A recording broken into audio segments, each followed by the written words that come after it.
www.cerolatitud.es. Gracias a los amigos que se conectan a través de las distintas redes de Cero Latitud, gracias a aquellos que son parte de este proceso de diálogo abierto. Ya contamos en este estudio virtual, que hoy la virtualidad nos ha permitido al asambleísta Franklin Samaniego, quien nos acompañará en esta mañana en este detalle importante de la noticia local. Queremos también saludar a nuestro querido compañero Pepe Granda, que nos acompaña a través de esta señal también y con quien hoy estaremos conversando y dialogando junto al asambleísta Franklin Samaniego. Estimado José, bienvenido a este espacio de comunicación. Gracias por acompañarnos. Buenos días, estimado José. Muy buenos días, Carlos. Muy buenos días, doctor. Buenos días, Quito, Ecuador. Buenas tardes en Europa y buenas noches en cualquier parte de nuestro bello y hermoso planeta Tierra. Hoy tenemos el gusto de estar con un invitado especial aquí en Cero Latitud. Muy buenos días, Carlos.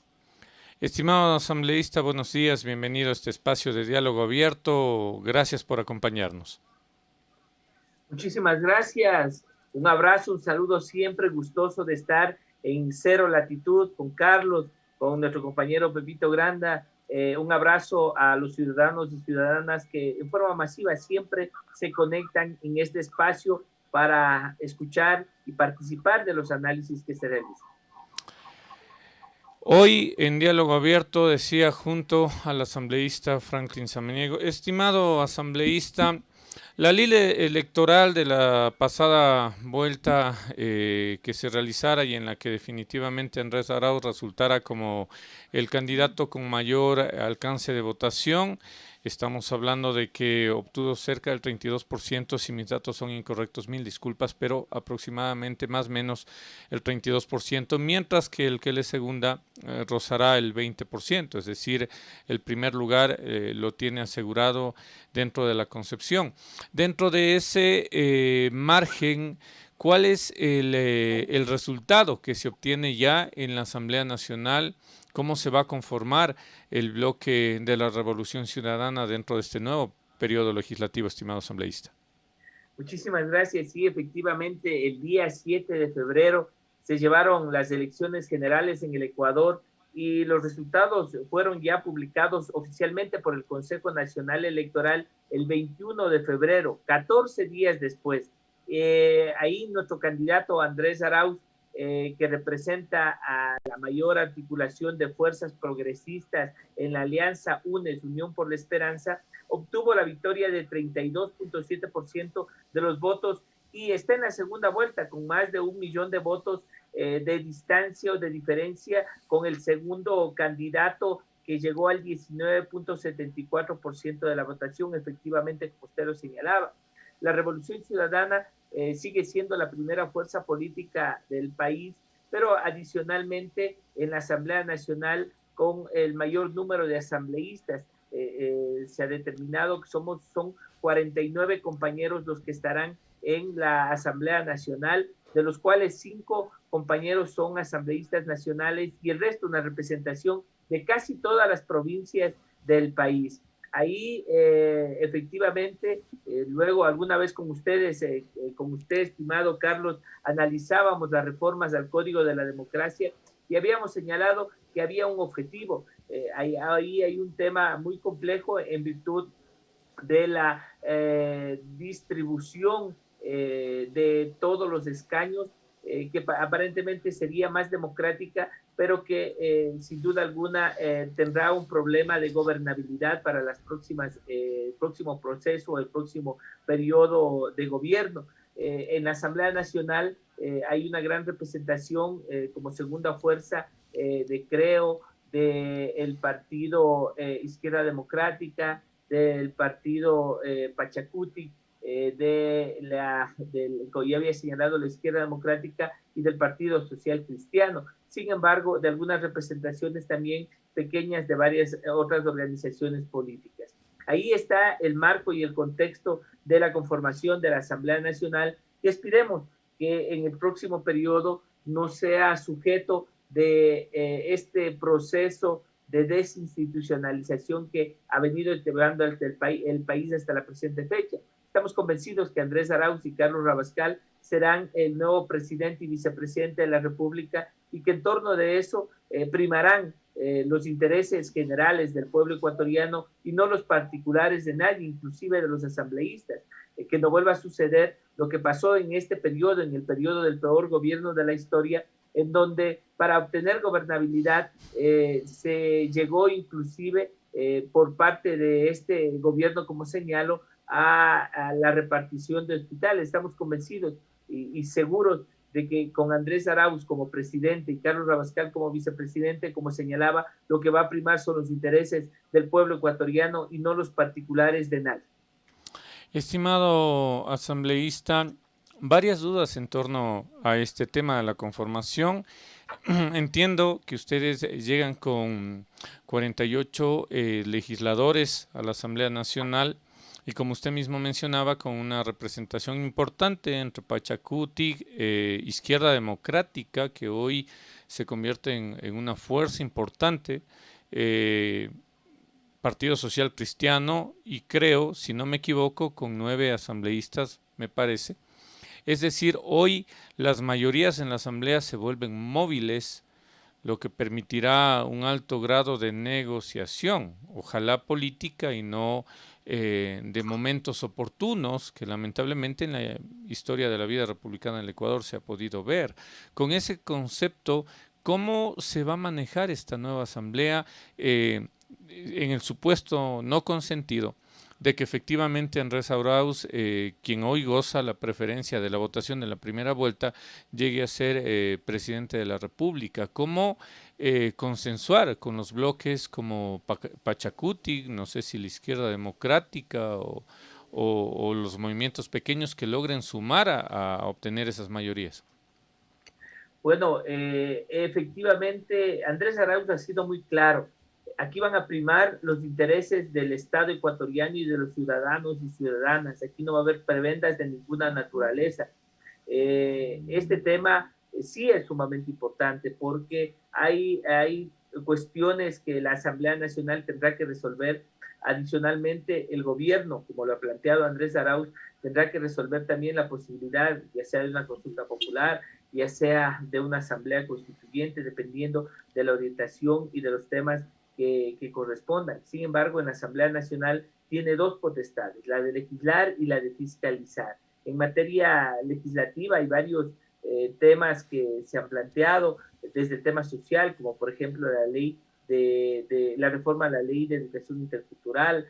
Hay temas muy importantes como el Código Orgánico de Protección Integral de Niños, Niñas y Adolescentes. En materia económica habrá que revisar qué es lo que tiene que ajustarse. Sin embargo, como digo, debe primar y una de las primeras tareas que tendrá la Asamblea Nacional este 14 de mayo que se instale será la elección del presidente, vicepresidente y vocales del Consejo de Administración Legislativa, la conformación de los bloques. Ahí, sin duda alguna, Unión por Esperanza tendrá un bloque, Pachacuti tendrá otro bloque, la Izquierda Democrática, creo, tendrán otro bloque, con los que seguirán, como se llama, resolviendo los temas, como señalo, primero, de la elección del presidente de la Asamblea Nacional, segundo, la elección de los vocales del Consejo de Administración Legislativo y las vicepresidencias, las 4 vicepresidencias que tendrán que resolverse en la votación respectiva. Posteriormente, en la conformación ya de las comisiones permanentes. Recordemos que para este periodo legislativo se incrementaron 2 comisiones, una la de derechos humanos y la otra la de protección de derechos de niños, niñas, adolescentes del país.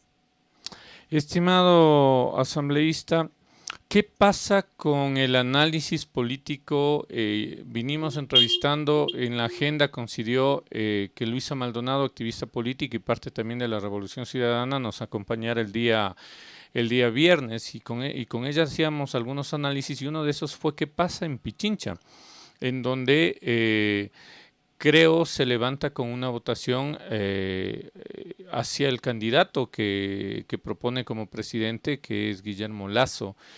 ¿Cuál es la lectura de lo que pasó en la provincia de Pichincha, especialmente considerando que Pachacutic ha hecho un análisis de que ha obtenido gran mayoría de favoritismos en las provincias con menores votaciones, estimado asambleísta?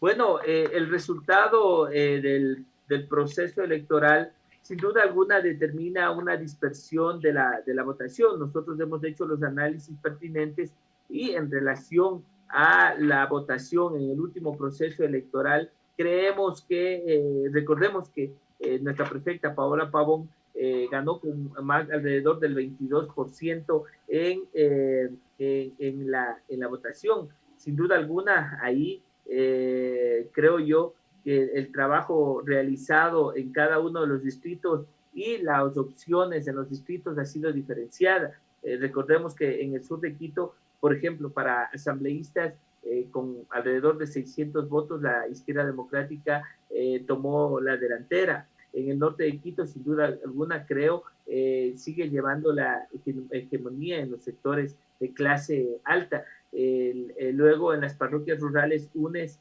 lleva la delantera y en el resto de la provincia, Pachacutic es quien está encabezando las preferencias electorales. Sí, en este sentido, creo yo que ahí hay un análisis importante que realizar. Cada distrito tiene una opción distinta, pero además un resultado distinto. En el caso de Pichincha, sin duda alguna, nos va a llevar a que se replanteen las estrategias electorales para esta segunda vuelta.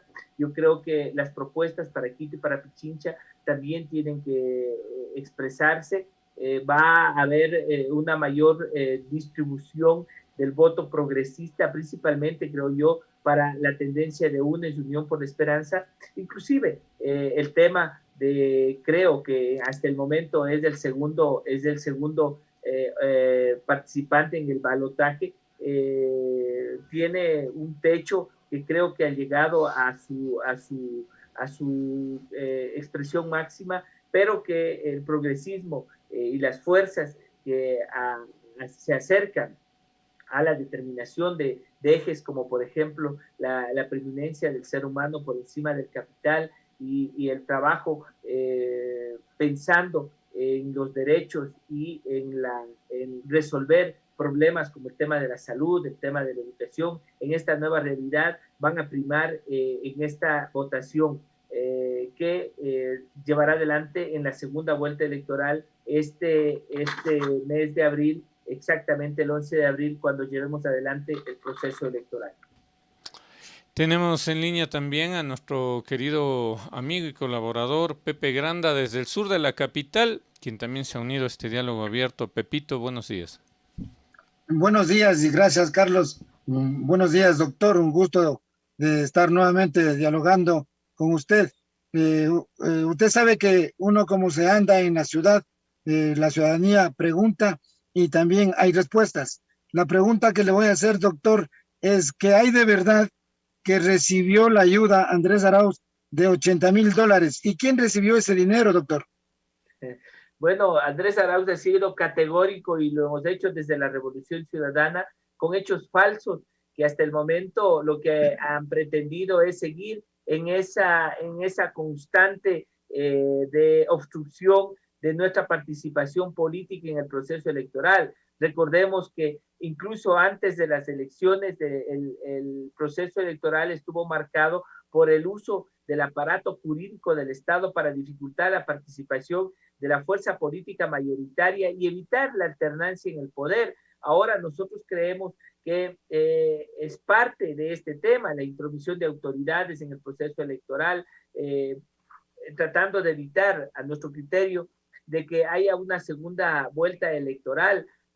Los esfuerzos que realizan varios sectores y que han realizado desde, como digo, desde antes de que inicie el proceso electoral. Primero, con la proscripción de Rafael Correa y impedir que participe en la papeleta con un proceso y evacuar un procedimiento de un recurso de casación inédito en el mundo, 17 días para que se cumpla con este objetivo. Luego, la situación en la que se encontraba Fuerza Compromiso Social, que con la defensa jurídica ha quedado en cero y que Fuerza Compromiso Social sigue estando en el registro de las organizaciones políticas y hoy es parte de la Unión por la Esperanza, en donde hay dos fuerzas políticas, Centro Democrático y Fuerza Compromiso Social por la Revolución Ciudadana, quienes están formando parte o liderando este proceso.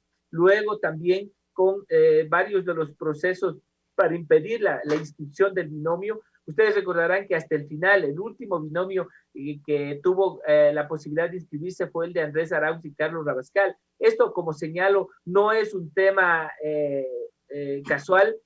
Nosotros hemos venido sosteniendo y hemos denunciado a nivel nacional e internacional esta interferencia y obstrucción constante de nuestra participación, con lo que señalo nuevamente que lo que se pretende es obstaculizar la inscripción, era obstaculizar la inscripción de las candidaturas y ahora nosotros estamos denunciando también la posibilidad de que sigan adelante con la intención de no permitir que se realice la segunda vuelta electoral, en donde sabemos, en esta primera vuelta, como había indicado en el inicio de la entrevista, llevamos más de 1 millón de votos de diferencia de la segunda opción que va a participar en el balotaje, esto es el partido Creo, teniendo en claro que esta diferencia lo que nos hace es ponernos como primera fuerza política a nivel nacional, pero además con una gran responsabilidad de acercarnos a todas las fuerzas progresistas para que esta posición de la mayoría de los ecuatorianos se refleje en la segunda vuelta electoral y que Andrés Arauz y Carlos Rabascal, como estamos seguros que así va a ser, sean quienes lideren el país en los 4 años siguientes.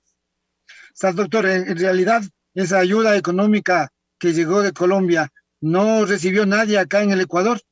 ¿Por qué hay esas acusaciones? ¿Por qué salen esas acusaciones incluso de las autoridades colombianas? Bueno, de ninguna manera hay un montaje que Andrés Arauz en forma personal lo ha denunciado. Dese cuenta al llegar, como llegó el fiscal desde Colombia, con una intromisión del gobierno colombiano, porque no es así nomás. Llegar espectacularmente en un avión a dejar documentos que hasta ahora no han sido conocidos y que lo que tratan de hacer es en este marco del proceso electoral, empañar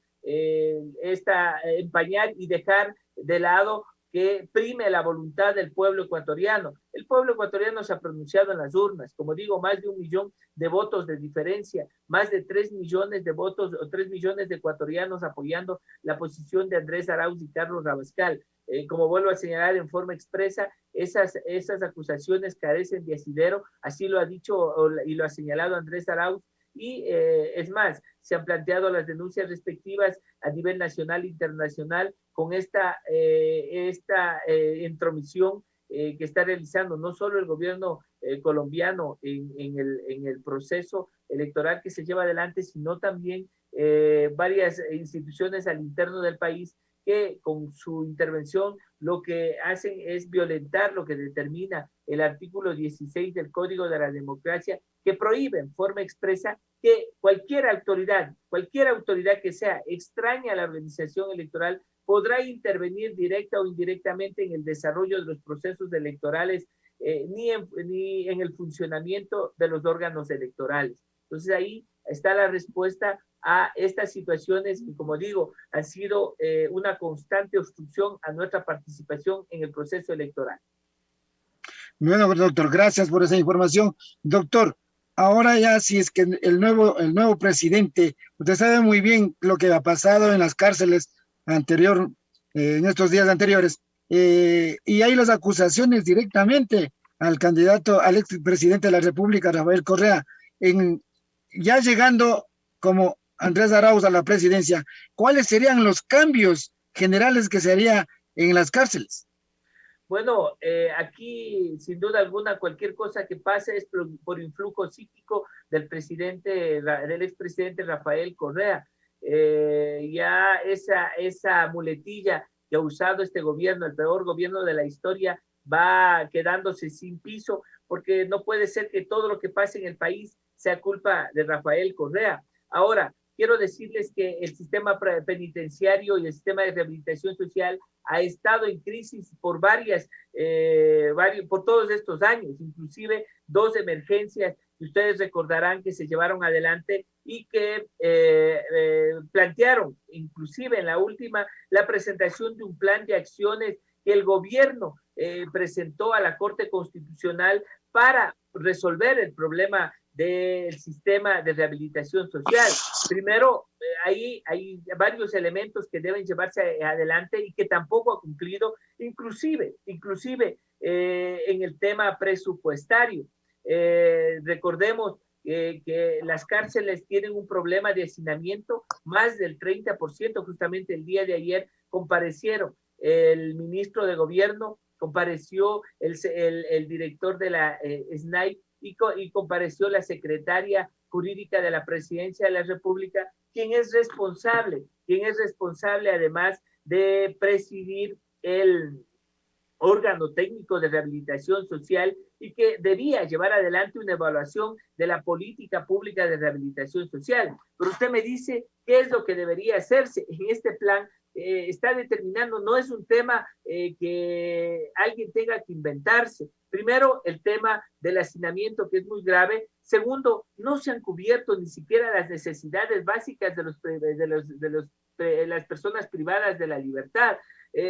Tampoco los procesos de rehabilitación y reinserción han sido los adecuados. Recordemos que hay 5 ejes en el sistema de rehabilitación social: el de educación superior, el tema laboral, el tema cultural, el tema deportivo. Falta de equipos y personal que ha sido consecuencia de la falta de recursos ahí. Recordemos, y hay que incluir adicionalmente el insuficiente número de servidores encargados de la seguridad y adicionalmente en el sistema de penitenciario. Ahí no se ha dado una resolución y se había planteado un presupuesto para llevar adelante este plan de acción que el gobierno lo presentó a la Corte Constitucional, de más de 206 millones, ¿no es cierto?, que iban a ser distribuidos con 10 nuevos centros penitenciarios o carcelarios para resolver el tema del hacinamiento, 9,000 grilletes que debían adquirirse para evitar el abuso del... Somos guardianes de... Y 300 guías penitenciarios por año que tenían que incorporarse al sistema de rehabilitación. Entonces, usted tiene ahí un colapso por varias situaciones: el tema económico, el tema de falta de guías penitenciarios, el tema de la indolencia que ha tenido este gobierno para entregar los recursos y de ninguna manera garantizar que el sistema cumpla con su objetivo, que es el de reinsertar nuevamente a las personas luego del proceso de rehabilitación. Entonces, ahí hay graves problemas, inclusive de cómo se ha abusado de la prisión preventiva. Hay más del 40% de personas privadas de la libertad que no tienen sentencia todavía. Como digo, es un problema complejo, difícil, que sin duda alguna en este momento le ha puesto en alerta a la ciudadanía y al pueblo ecuatoriano, le ha puesto en alerta al gobierno y hasta el día de ayer no ha parado. Recordemos que el día de ayer en el centro de La Tacunga se retuvo a 5 guías penitenciarios por parte de personas privadas de la libertad. O sea, este gobierno, el comandante de la policía, el director del SNAI y todos que el Ministerio de Gobierno no han tenido la prolijidad de resolver y tratar de avanzar en una solución en el problema que va inclusive más allá de los muros de los centros de rehabilitación. Estimado Gracias, asambleísta, doctor. Gracias, mi querido Pepito. Siempre nuestro querido Pepito Granda, oportuno en sus preguntas. Solamente quisiera enfatizar en algo, pero antes tenemos saludos cordiales. Gracias a Víctor Tufiño desde la parroquia de Llano Chico, que nos sigue a través de nuestra señal de Cero Latitud, para Patricia Vizcaíno Urbano también. A Fernando Gramal desde Imbabura, que gusto, un abrazo. A Alicia Molina, que dice Andrés Arauz, presidente. Saludos cordiales también para Alex Javier Morales Aguilar en Carapungo. Fernando Lascano dice, colectivo Revolucionario Calderón, saludos cordiales al compañero Franklin y a Cero Latitud. Mientras que Rosy Salazar, presidenta del GAT Calderón, dice, estimado Franklin, saludos desde Calderón, un abrazo. Franklin desde el sur, nos dicen Alicia Molina, mientras que Fernando Lascano dice, en Colombia están acostumbrados a los falsos positivos, un montaje de la derecha de la región para evitar que vuelvan gobiernos progresistas. La campaña sucia no pasará. El colectivo revolucionario de Calderón llevará el mensaje de cambio, esperanza, casa a casa, puerta a puerta, presentando nuestra propuesta de trabajo en toda nuestra querida parroquia. Es corresponsable Lazo de la peor crisis económica al que nos llevó el gobierno de Moreno, dice Fernando Lascano. Estimado asambleísta, solamente alguna inquietud al respecto del tema que para nosotros se vuelve escabroso. Si bien es cierto y sabemos que existe una crisis carcelaria en Ecuador, que hoy se ha visto sobredimensionada, y no desde la percepción, sino por los hechos que sucedieron, los hechos atroces que sucedieron dentro de las cárceles. El grado de percepción de inseguridad ciudadana también es bastante elevado, pero no sé hasta qué punto fueron precisas y oportunas las palabras del primer mandatario cuando señalaba que fuerzas ocultas, así lo dijo, fuerzas ocultas estarían detrás de esto, quienes financiaron desde Liberación Nacional a la campaña política. No se mencionó el nombre, pero parecería que tácitamente se entendería de a quién se está refiriendo.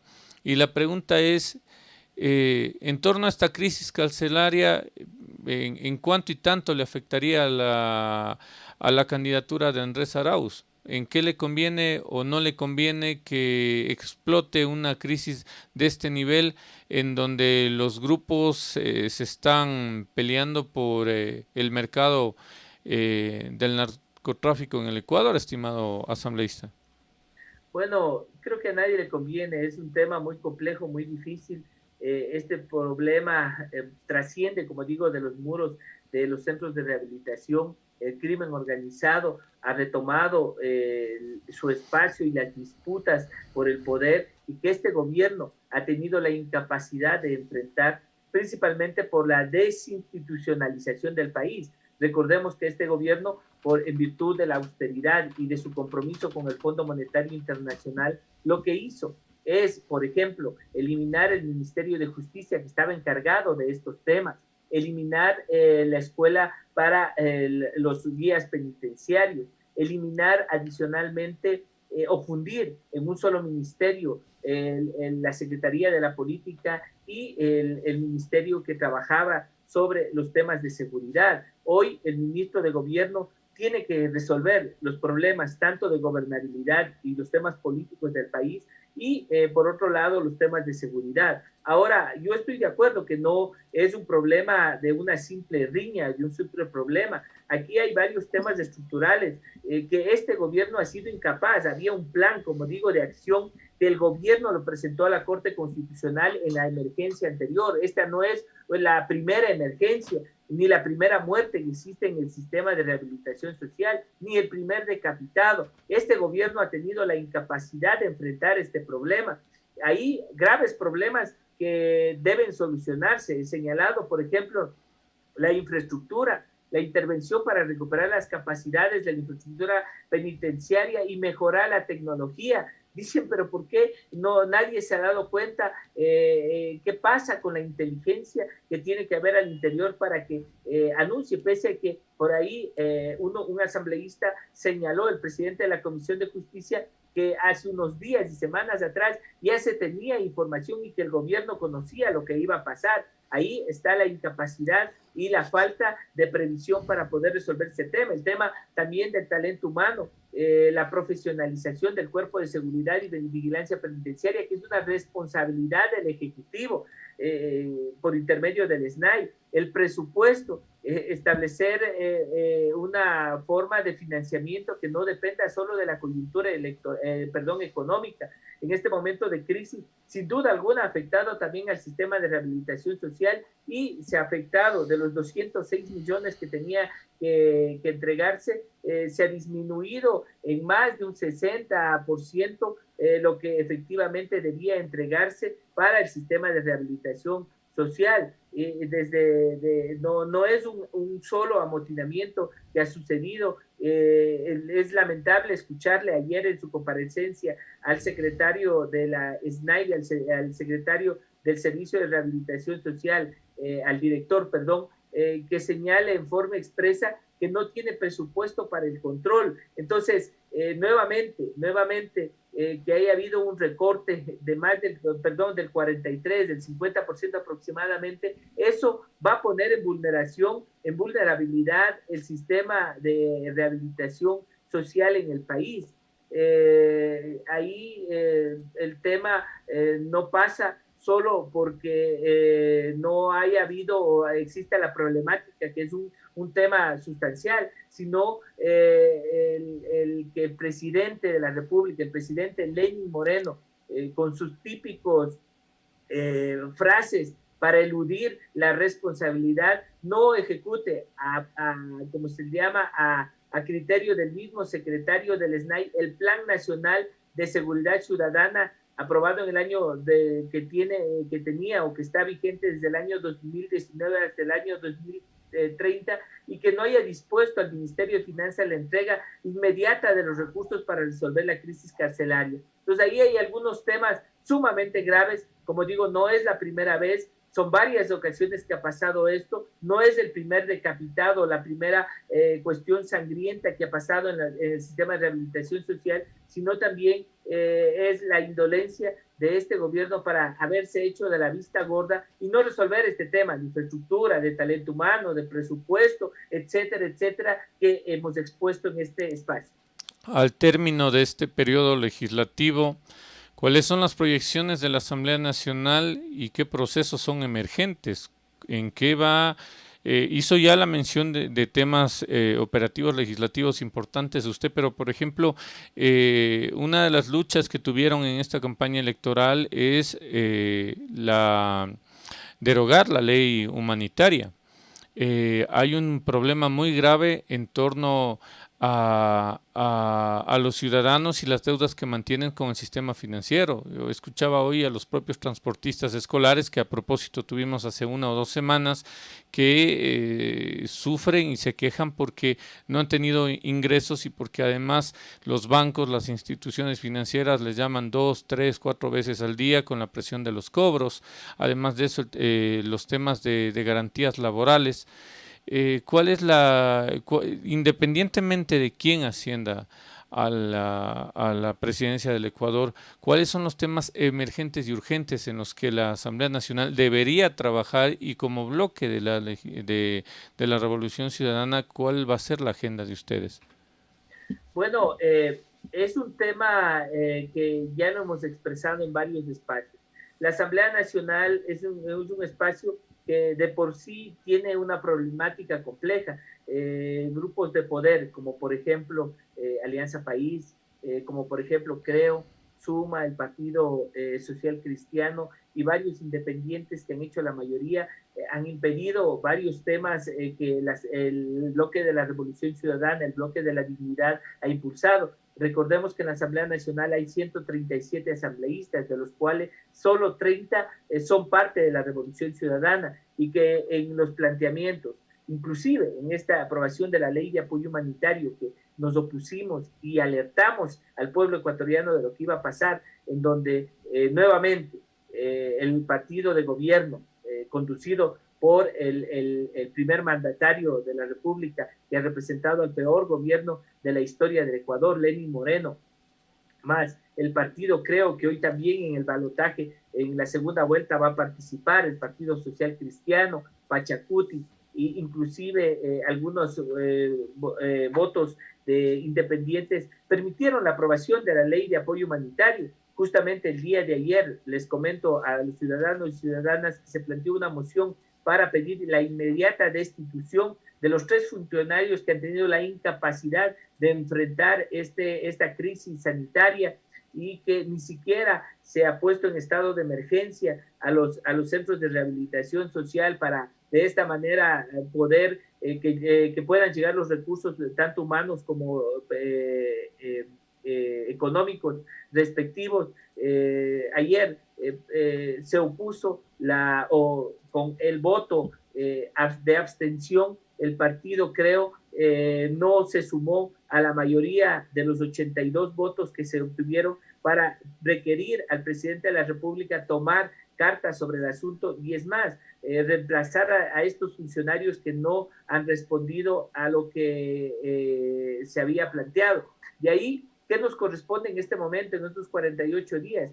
En estos menos de 40 días que nos resta para que se posesione la nueva Asamblea Nacional. En el tema de legislación, hay varios proyectos que están en marcha. Sin duda alguna, las propuestas que ha hecho el gobierno, inclusive con esa ley para privatización del Banco Central, que el día de ayer el mismo Consejo de Administración Legislativa rechazó por estar en franco y real contraposición a la Constitución de la República. Nosotros nos corresponde avanzar con estos proyectos. Como digo, hemos venido debatiendo temas como la ley de reforma a la ley de educación intercultural. Ahora estamos en una nueva realidad de teleeducación.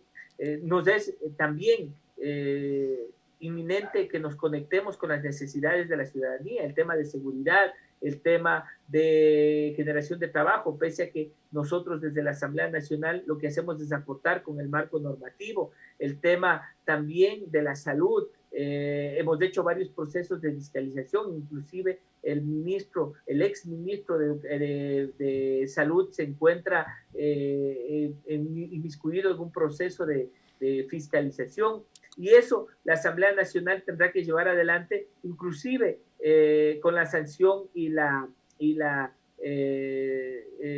destitución en los casos que corresponda. Ya en el caso del ministro de Salud ya no será posible por la renuncia que ha planteado, pero sin duda alguna el tema de la fiscalización es uno de los temas sustanciales que debemos llevar adelante frente a la crisis sanitaria, frente a la crisis de educación, frente a la crisis política y económica, pero adicionalmente hoy frente a la crisis del sistema de rehabilitación.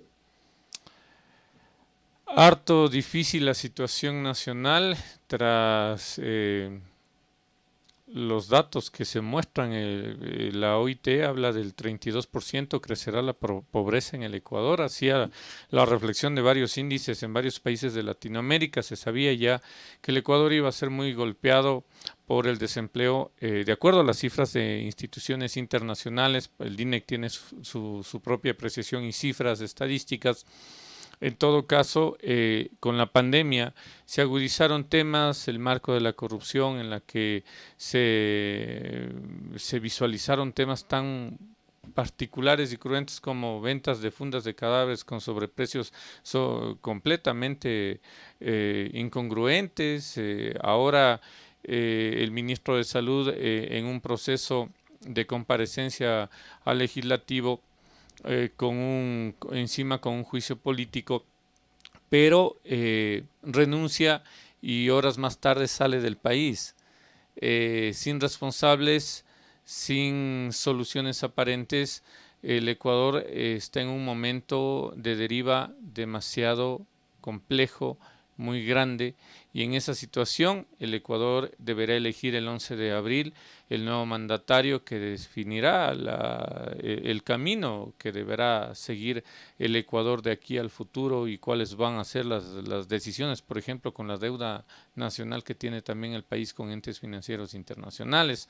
Porque dentro de ese tema, y a propósito que Guillermo Lazo a través de TikTok hacía un contenido en la que mencionaba que tomar los fondos del Banco Central era tomar fondos del bolsillo de los ecuatorianos, y hoy Andrés Arauz responde en TikTok, le responde porque esta plataforma da esa oportunidad de levantar los dúos, diciendo que esto no es así. ¿Por qué es necesario ir hacia las arcas del Banco Central para poder ponerse al día con los GAT, por ejemplo? Bueno, creo que este tema ha sido un tema muy controvertido en donde se evidencian las posiciones inclusive ideológicas de los candidatos. Mientras el candidato de la banca está frente a la crisis, no solo carcelaria, como señalo, económica, política, de salud del país, pensando en cómo privatizar el Banco Central, pensando en cómo garantizar la situación de la banca en el Ecuador, inclusive en desmedro de los mismos, con los mismos, como se llama, cooperativas de ahorro y crédito. Nosotros sí vamos a actuar con inteligencia, como lo ha señalado nuestro compañero Andrés Arauz. Hay que acceder a la liquidez de las reservas del Banco Central para igualarnos oportunamente con los GAC, por ejemplo, y solucionar problemas financieros casa adentro entre el Banco Central y el gobierno nacional. No puede ser que hoy se quiera, como digo, privatizar el Banco Central y que no cumpla con el rol que le corresponde. Ahí, como señalo, no vamos a permitir que se privatice el Banco Central para que el Estado ecuatoriano pueda cubrir sus obligaciones constitucionales con los gobiernos autónomos descentralizados. Esa es una posición en forma expresa que lo ha señalado nuestro compañero, que de ninguna manera va a poner en riesgo la dolarización. Por el contrario, cuando hay la inyección de recursos por medio de los gobiernos autónomos descentralizados para generar obra local, para generar obra pública, pero es más, con los gobiernos autónomos descentralizados que ahora han estado preocupados frente a la incapacidad de este gobierno de enfrentar el tema de la vacunación, se han visto en la necesidad tanto asociaciones de municipalidades, la Asociación de Municipalidades del Ecuador, de los gobiernos provinciales, de inmiscuirse en el tema y buscar la posibilidad de que este plan de vacunación masivo también tenga la participación de los gobiernos autónomos descentralizados. En la recta final, Pepito Granda se había desconectado, pero ya se volvió a conectar y yo creo que para ya este último segmento. Saludos cordiales a Sebastián Camacho, que dice: saludos, doctor Franklin, éxitos, mientras que Michelle Rey dice: excelente entrevista, doctor Franklin Samaniego, un saludo a la distancia de la parroquia de Calderón, bastión de la revolución, donde lidera la señora Rosita Salazar, colectivo revolucionario Calderón. Saludos desde el colectivo Calderón, vamos por la 1, también todos con los mismos sueños, dicen, todos luchando por un mismo objetivo, mientras que Fernando Lascano dice: vamos a volver a recuperar la ilusión, la esperanza y la alegría a nuestro pueblo desde Calderón, nuestro compromiso para redoblar esfuerzos. Mi estimado asambleísta, ya al cierre de esta entrevista, me supongo que Pepito luego tendrá alguna pregunta adicional. ¿Cómo lograr recuperar el territorio de Pichincha? Esa pregunta se la hacíamos a Luisa Maldonado, hizo algunas reflexiones muy interesantes a propósito, porque vuelvo y repito, la primera votación la tuvo, creo, la segunda votación Izquierda Democrática, si no me equivoco, es decir, se ha perdido espacio en la provincia de Pichincha. ¿Cómo también obtener la confianza de los votos de los jóvenes? Me supongo que ustedes irán con una nueva estrategia hacia la segunda vuelta electoral. Lo propio, Guillermo Lasso, ahora hemos visto un nuevo jefe de campaña que además hoy se lo ve más hábil, obteniendo creo que 1 millón de vistas en TikTok, es decir, cada uno enfilará las líneas al objetivo que sea más prudente para obtener la votación. Ahora ustedes tienen un 32% y eso de alguna forma les permite pensar que pueden llegar a un porcentaje mayor y consolidarse en la segunda vuelta electoral. ¿Cuál va a ser el trabajo de aquí hasta antes del 11 de abril, estimado asambleísta? Bueno, hay varias cosas. En primer lugar, Andrés Arauz no tiene que disfrazarse de joven ni disfrazarse de ninguna manera. Andrés Arauz es un joven de 35 años de edad un compañero que ha estado formado y preparado y tiene la capacidad como para poder resolver los problemas del país. La segunda cuestión es que ver a un candidato que trata por todos los medios, mintiendo, engañando, con embustes, inclusive llegando a acuerdos con sectores y luego no cumpliéndolos, pero adicionalmente cambiando inclusive de vestimenta, es una situación que tiene que alertar a todo el pueblo ecuatoriano, y no solo al pueblo ecuatoriano, sino a los jóvenes de la patria. Nosotros no podemos dejarnos engañar porque hoy uso zapatos negros y mañana uso zapatos rojos, porque hoy aparento tener una frescura distinta al discurso que se ha venido manejando. Por un lado, nos ponemos zapatos rojos y levas rosadas, y por otro lado, seguimos impulsando una ley que está orientada a la privatización del Banco Central, pero que además lo que busca es, como hemos señalado, garantizar la participación inclusive de la banca privada en desmedro de los intereses de todo el pueblo ecuatoriano. Entonces, ahí tiene el primer elemento. El segundo elemento es, como hemos venido haciendo, conectados con la ciudadanía. ¿Cuál es la problemática que tenemos en este momento? El tema laboral se ha planteado varias estrategias, inclusive esta, la de pagar la deuda a los gobiernos autónomos descentralizados, que lo que va a hacer es que esos recursos se distribuyan de mejor manera, no solo desde el gobierno central, sino con la implementación y el impulso de la obra local, que va a generar muchas fuentes de empleo y que nos va a permitir inyectar liquidez para que el Ecuador pueda enfrentar la situación de crisis económica en la que nos encontramos. Yo he planteado que esta crisis es como cuando tenemos un vehículo en la mañana y queremos encenderlo y el vehículo está sin batería. Tenemos que todos sumar esfuerzos para empujar ese carro que arranque, y eso es inyectarle liquidez a la economía. En tercer lugar, el tema de la salud es fundamental. No puede haber ni siquiera dubitación en dudar en el tema del plan de vacunación. No se ha cubierto hasta el momento la inmunización de los trabajadores de la salud. Andrés Arauz ha sido muy claro: tenemos que resolver el tema de salud, el tema de la vacuna, para que los jóvenes puedan regresar a la universidad, para que los niños puedan regresar a las aulas escolares, para que todos podamos retomar nuestras fuentes de trabajo y podamos generar también para salir juntos de este problema.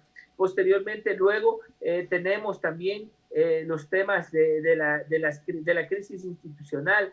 Sabemos cómo hacerlo, ya se lo hizo en el gobierno de la Revolución Ciudadana, un Estado fuerte que no tiene que ver con nada de un Estado obeso, sino más bien un Estado que pueda orientar y tomar decisiones para que los derechos de todos y de todas se vayan cumpliendo. La seguridad, que es un tema que hoy lacera a todos los ecuatorianos.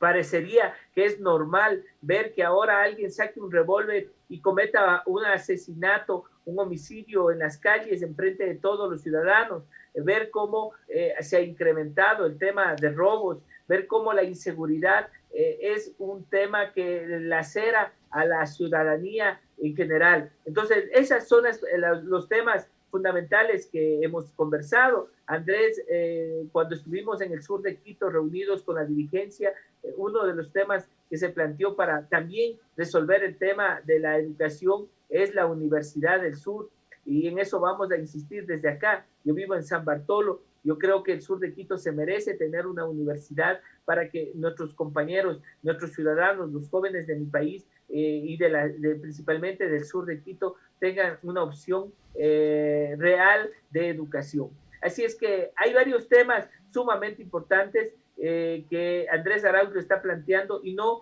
desde el punto estético de cambiarse los zapatos y cambiarse la leva y hacer un TikTok, sino de temas reales que los ciudadanos y ciudadanas, inclusive los jóvenes de nuestra patria, tienen que analizar y tomar en cuenta la propuesta real que beneficia a todos y todas, o la propuesta que beneficia al sector más pudiente que a este momento ha gobernado y nos ha llevado a la situación en la que nos encontramos.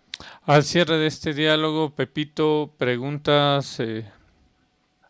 Sí, gracias Carlitos, gracias doctor, porque está abierto al diálogo, a la conversación, porque no son preguntas para matarle de las iras, doctor. Pero de todas maneras, usted sabe de que la ciudadanía siempre está preguntando de algo que, ¿qué se puede hacer? Si se puede o no se puede disminuir a los asambleístas. ¿Habrá algún proyecto que se pueda disminuir a los asambleístas, doctor?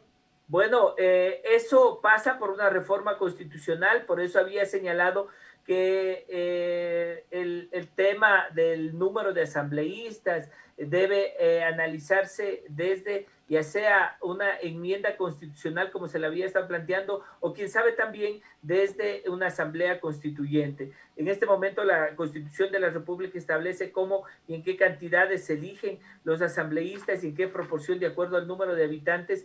Yo creo que ahí hay dos reflexiones que hacer.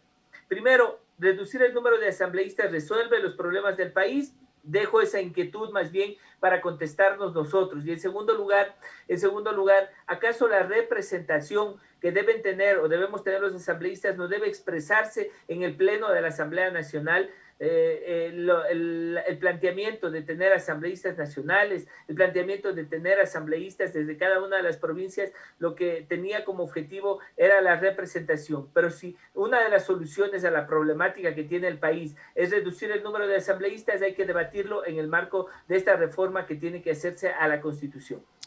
Gracias Pepito, en esa misma línea y cerrando este espacio, Fernando Lascano hace una pregunta, pero desde una reflexión también importante. En Pichincha se eligen 4 asambleístas que representan a la ruralidad, en este caso elegidos están Pavel Muñoz de la Revolución Ciudadana, Marlon Cadena de la Izquierda Democrática, Fernando Cabascango de Pachacutic y Diego Ordóñez del Movimiento Creo. Estos 4 asambleístas que representan a la ruralidad de Pichincha representarían a las más de 800 juntas o GAT parroquiales del Ecuador. 4 asambleístas que tienen que no solamente preocuparse, o no solamente deberían preocuparse de la ruralidad quiteña y de hecho de Quito, porque así son elegidos, sino de Pichincha y de todo el Ecuador. Y en temas como la redistribución, el tema del cota que todavía está en proceso.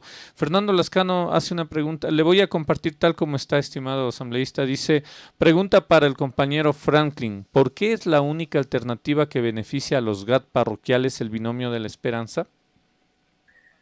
Efectivamente, porque mientras un candidato está pensando en la banca, en reformar el código monetario, nosotros estamos pensando en cómo resolver la problemática desde lo local. Ahí hay varios temas de suma importancia. Conversábamos el otro día con nuestra compañera Paola Pavón, los temas de vialidad, los temas de ganadería, de agricultura, el tema de la leche, que es un tema sumamente complicado, el tema del transporte, que también es otro tema sumamente difícil.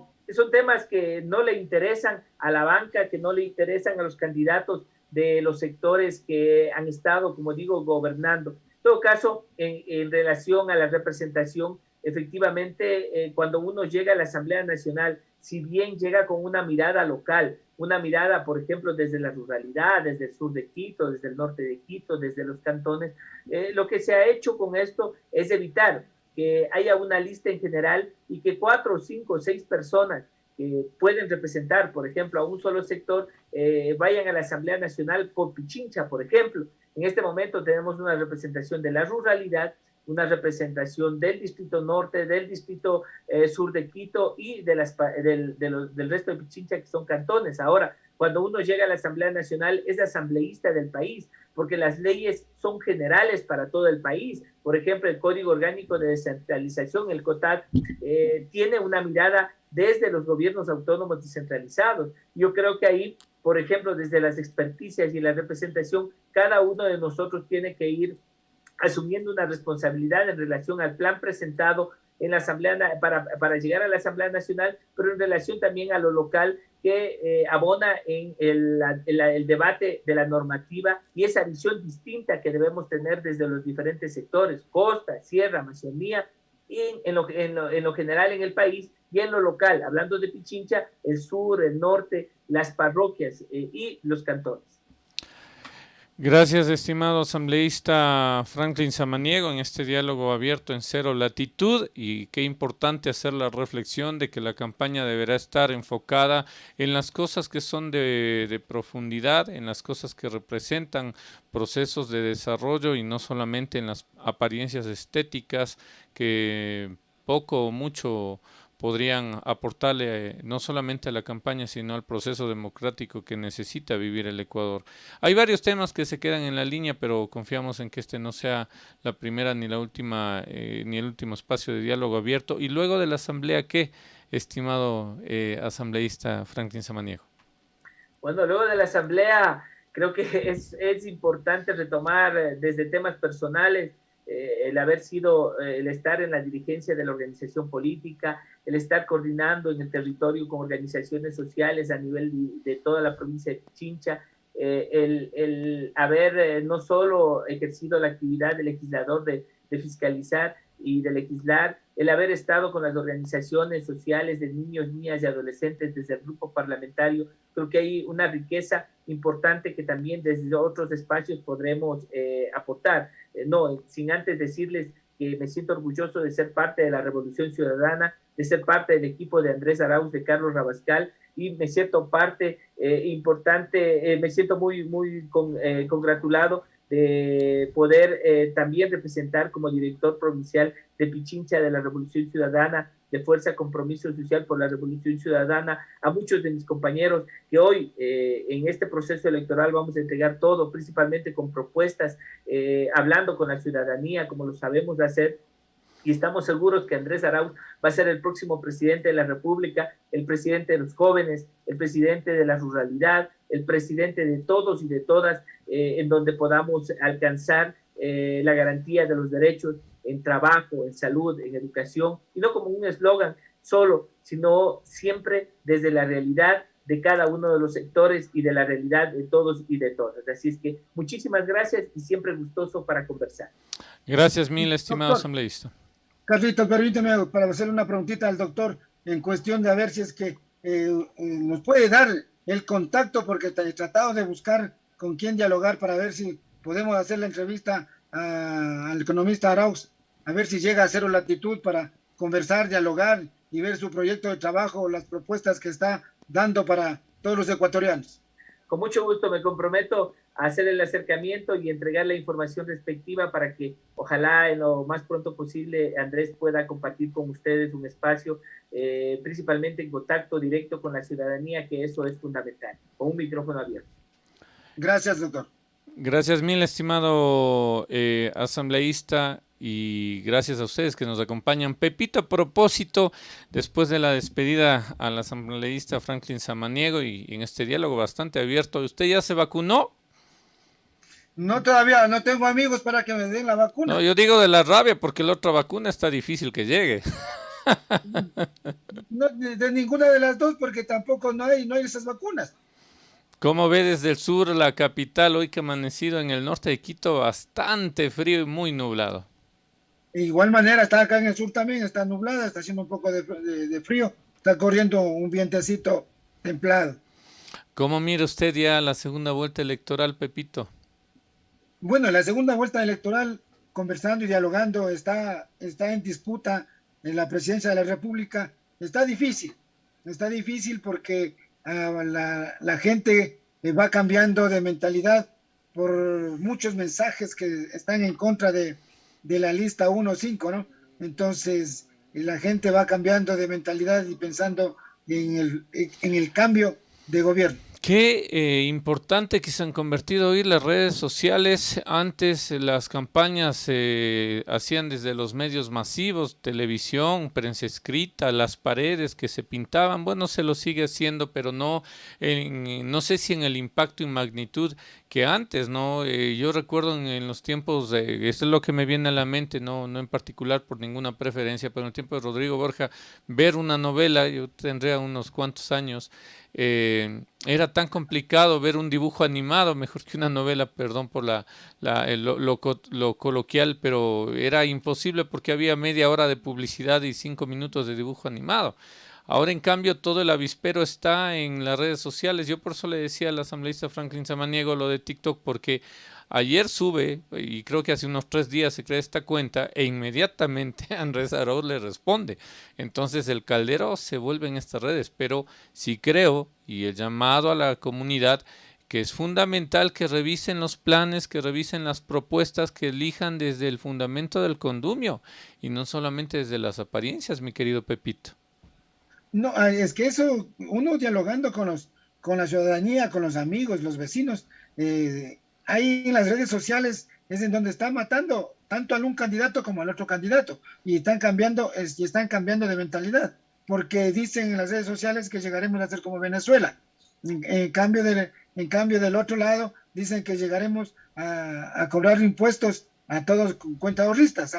No se sabe todavía en las circunstancias de las redes sociales qué es lo que está pasando, ¿no? Porque la mentalidad del ciudadano está cambiando y no saben en este momento a quién elegir.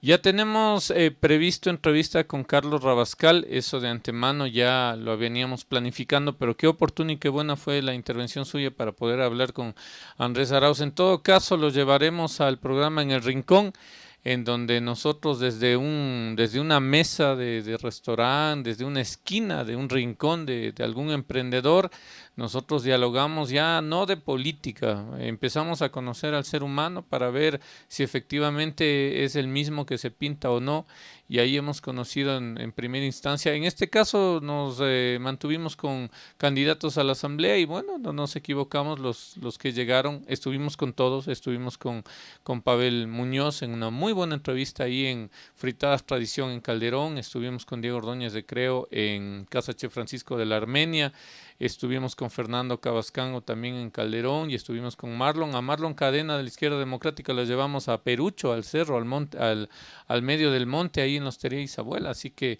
la idea es seguir compartiendo este espacio desde ya, Pepito. Vámonos despidiendo, agradeciendo a Pepito que nos haya acompañado esta mañana para poder también emitir el pensamiento de la ciudadanía, que además usted, para quien no conozca a Pepe Granda, Pepito Granda es tecnólogo en radiodifusión, titulado con su tesis y todo lo demás y sus membretes, pero su vocación es de taxista, es el taxista enamorado del sur de la ciudad que algún día llegó a Calderón y se quedó en la tierra del mazapán, Pepito. Así es, muchísimas gracias, Carlitos, esa es la verdad. Yo mediante mi profesión de ser conductor profesional, conduciendo el taxi, me preparé para ser un comunicador social y por eso es que el taxi no lo dejo, porque aquí en el taxi es en donde yo dialogo, converso y saco las conclusiones de la ciudadanía. Gracias, Pepito. Nosotros cerramos este espacio de diálogo abierto. Nos despedimos desde acá, desde el norte de la ciudad. Para mañana, Carlitos, para mañana está la entrevista con concejal Mario Granda, ¿no? Estamos coordinando, más bien el día jueves estaremos con la vicealcaldesa Giselle Chalá, que nos va a hablar acerca de los premios Manuel Espejo. Vamos a tener un espacito para conocer qué son, a quienes están dirigidos, porque este premio realza a la acción y a la actividad de la mujer. Y el día viernes estaremos con el periodista Clever Paredes, que es un excelente periodista, columnista y editorialista, y vamos a hablar del voto del adulto mayor. ¿Sabía usted que el voto del adulto mayor es tan importante que puede girar la balanza a un lado? Claro, porque hay adultos mayores que quieren sufragar, pero por la edad no los dejan llegar a las urnas. Pero sería factible de que vayan a que sufraguen en su hogar, ¿no? Que ellos también tienen el derecho a elegir a la persona que pueda gobernarles. Clever Paredes me mostró datos interesantes respecto al tema de la votación del adulto mayor y yo creo que con él hablaremos el día jueves. Habíamos hablado ya la anterior semana para confirmarle. El día de mañana ya le confirmamos, Pepito, y a la comunidad, más bien gracias a aquellos que nos acompañan a través de esta señal, recomendarles que nos acompañen también en www.cerolatitud.es y a través de nuestras redes en donde subimos información permanente. Gracias mil, mi estimado Pepito, su despedida al final del programa. Gracias a todos nuestros amigos y amigas que están en sintonía de Cero Latitud. Será hasta una nueva oportunidad. Gracias, Carlos. Nosotros así cerramos este espacio de diálogo abierto agradeciéndoles a ustedes por ser parte de esta comunicación alternativa. Desde Calderón compartimos hacia el mundo entero. Este día, sábado 10:30 de la mañana, estaremos en vivo desde Fritadas Tradición. Entrevistaremos a la administradora zonal Yasmín Vargas, así nos ha confirmado, y conoceremos a la persona. La idea, ya salimos de política, conocimos a los candidatos, la idea era mostrarle al candidato al desnudo, incluso algunas veces preguntando temas incómodos pero coloquiales para saber cuáles son sus intereses en llegar al cargo, ¿no? Si efectivamente son tan altruistas como aparentan. En todo caso, hoy la líder electoral ha pasado el fragor del legislativo, ya estuvimos con Marlon Cadena, ahora vamos a entrevistar, está previsto para la siguiente semana Diego Ordóñez, ya asambleísta electo, estoy en la espera de la confirmación de Pavel Muñoz, y Fernando Cabascango también muy gentil, él siempre predispuesto a las entrevistas, porque ahora el tema ya no es conocer a la persona, ahora es saber cómo se están preparando para llegar al despacho y cuáles son los procesos en los que van a trabajar en primera instancia. Mientras tanto, les decía, el día sábado 10:30 de la mañana estaremos en vivo desde Fritadas Tradición junto a Yasmín Vargas. Y mañana 5 de la tarde estaremos con la agrupación Tuparimuna, quien hará el lanzamiento de su nuevo tema Eres, junto a la Fundación de Desarrollo Comunitario Sustentable, Roberto Altamirano, y les dejo aquí parte de lo que fue la grabación de este video y nosotros les invitamos mañana 5 de la tarde para que sean parte de esta transmisión en vivo. Nos despedimos, gracias mil. Tuparimunak.